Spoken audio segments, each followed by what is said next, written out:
Baik, pada kesempatan kali ini, kami, kelompok kami akan mempresentasikan tugas integrasi aplikasi dan informasi, yaitu conducting open source ERP analysis and experimentation.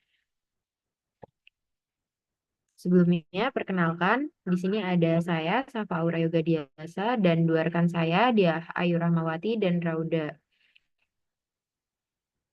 Nah, sebelumnya saya akan menjelaskan tujuan dan ruang lingkup dari tugas ini, yaitu adalah menganalisis sistem ERP open source, melakukan instalasi dan eksperimen secara langsung, menyusun review orisinal berdasarkan pengalaman penggunaan.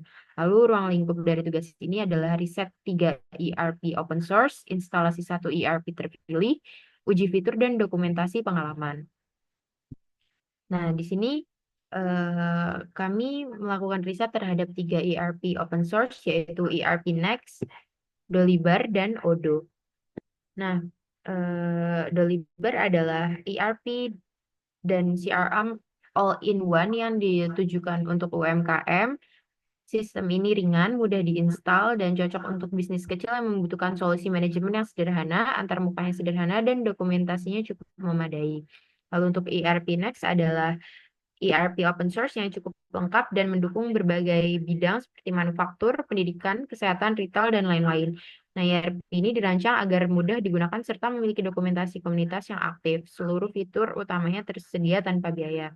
Sedangkan Odoo sendiri merupakan ERP modular dengan berbagai aplikasi seperti CRM, akuntansi, inventaris, manajemen project, dan lainnya. Meskipun tersedia versi enterprise, Odoo juga menyediakan versi komunitas yang open source, antarmukanya modern, dan sangat user friendly.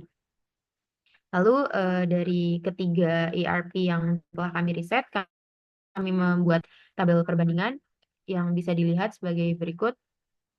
Ada aspek-aspek yang dibandingkan juga seperti fitur utama, kemudahan UI, instalasi, modularitas, skalabilitas, komunitas dan dukungan, juga bahasa dan lokalitas. Selanjutnya akan dijelaskan oleh teman saya. Oke, selanjutnya untuk alasan pemilihan kami memilih Dolibar. Yang pertama adalah karena open source sepenuhnya. Dolibar merupakan ERP open source yang dapat digunakan secara bebas tanpa lisensi berbayar. Yang kedua adalah modul yang fleksibel dan terintegrasi. Yang ketiga, dokumentasi dan komunitas aktif. Lalu instalasi dan penggunaan yang mudah, kustomisasi tanpa kompleksitas, dan juga cocok untuk bisnis skala kecil hingga menengah. Next. Kemudian untuk persiapan instalasi, ada dua aspek yang kami berikan, yaitu spesifikasi minimum yang disarankan, seperti berikut ini, seperti prosesor, RAM, penyimpanan, dan juga browser. Kemudian untuk software dan dependensi, terdapat web server, PHP, database, file Dolibar, editor teks, dan juga akses localhost yang menggunakan localhost Dolibar untuk instalasi. Next. Oke, kemudian untuk proses instalasi Dolibar, yang pertama itu kami mendownload dan menavigasi lewat GitHub. Lalu kemudian yang kedua itu create folder Dolibar dan add folder htdocs, kemudian create file con.php.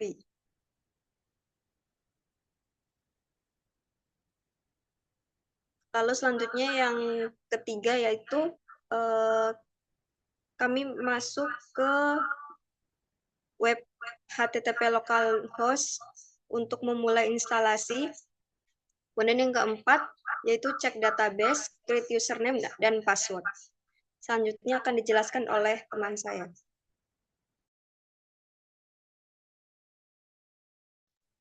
Oke, selanjutnya tahap kelima itu ada configuration file success. Ini menunjukkan kalau konfigurasi file sudah sukses.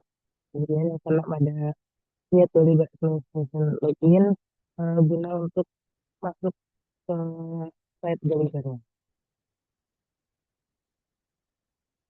Terus ada Dolibar administration login successfully. Jadi setelah sebelumnya di tahap 6, ini menunjukkan kalau loginnya udah sukses. Kemudian di Tahap 8 ada page loginnya.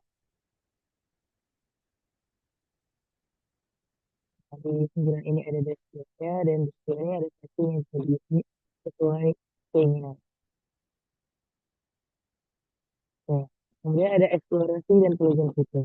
Jadi fitur yang diuji ini merupakan ada manajemen pengguna atau user management, kemudian mengelola akun pengguna dan akses berdasarkan peran, ada admin, staff, dan sebagainya. Kemudian ada inventaris barang atau inventory management, kemudian ada menambahkan produk, memantau stok, dan membuat kategori barang. Dan metode ujinya yaitu pengujian manual fungsional, functional testing, itu dalam melakukan langkah demi langkah penggunaan fitur. Yang pertama tambah user, cek login, ubah akses, ubah logo ulang. Kedua ada tambah produk, simpan lihat data produk, dan ubah jumlah produk. Ubah jumlah stok. Dan saya observasi dan catatan. Catat apakah fitur berjalan sesuai ekspektasi antara mudah digunakan, apakah ada error atau fakta. Dan kesimpulan dari ERP ini yaitu setelah melakukan instalasi dan pengujian fitur utama dari Dolibar, saya menyimpulkan bahwa Dolibar adalah pilihan ERP open source yang ringan, yang cocok untuk UMKM atau startup yang membutuhkan sistem sederhana dan fleksibel. Proses instalasi cukup mudah dan dokumentasi tersedia dengan baik. Namun tampilannya kurang modern dan beberapa fitur dilanjutkan memerlukan penyesuaian lagi. Rekomendasinya itu cocok untuk UMKM atau startup kecil yang butuh ERP ringan, mengaktifkan modul seperlunya saja, misal penjualan, inventory, dan aplikasi, memberikan pelatihan singkat bagi pengguna baru agar tidak bisa sambil menggunakan network atau GPS, sesuaikan dengan kebutuhan akses, pertimbangkan kustomisasi jika ada khusus, dan yang terakhir, rutin pengeluaran versi untuk keamanan dan performa. Sekian dari kelompok kami, kurang lebih mohon maaf dan terima kasih.